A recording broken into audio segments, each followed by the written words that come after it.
Tom and Jen, we're covering candidates all around the state, but this will be the epicenter tomorrow night of the political universe as this high-stakes debate has even more riding on it after that debacle in Iowa. But after what happened there and what happens on the stage, they're all going to come here to the spin room, right, Monica? That's right, and this is a very important room. You're sort of seeing the calm before the storm right now. All of these empty chairs will be filled this time tomorrow night with more than 400 media outlets from around the country and in fact from around the world. Meanwhile, on the campaign trail, the candidates are really hitting that hard, trying to earn every vote possible. That's right, Monica. Two emerging frontrunners right now. One of them, Bernie Sanders. We were on the trail with him earlier today in Manchester. He held a press conference at his headquarters in which he declared victory in the Iowa caucuses.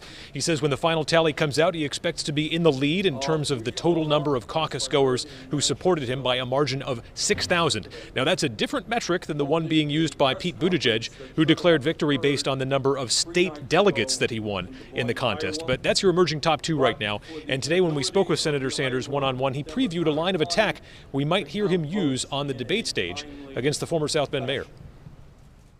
You know, we have some candidates out there who are busy running around to wealthy people's homes, or they have super PACs raising money from the rich and the powerful. You don't bring the kind of change that we need in this country when you go out raising money from billionaires.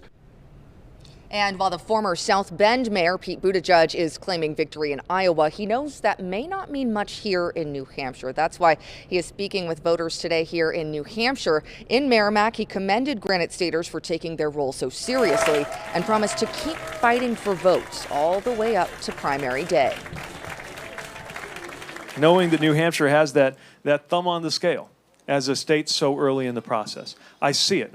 I've seen it in your faces from those first visits when I came through, and at the end you'd say things like, you know, that was pretty good talk. I think you're in my top 7 now. All the way down to these last few days that are bringing us to decision time.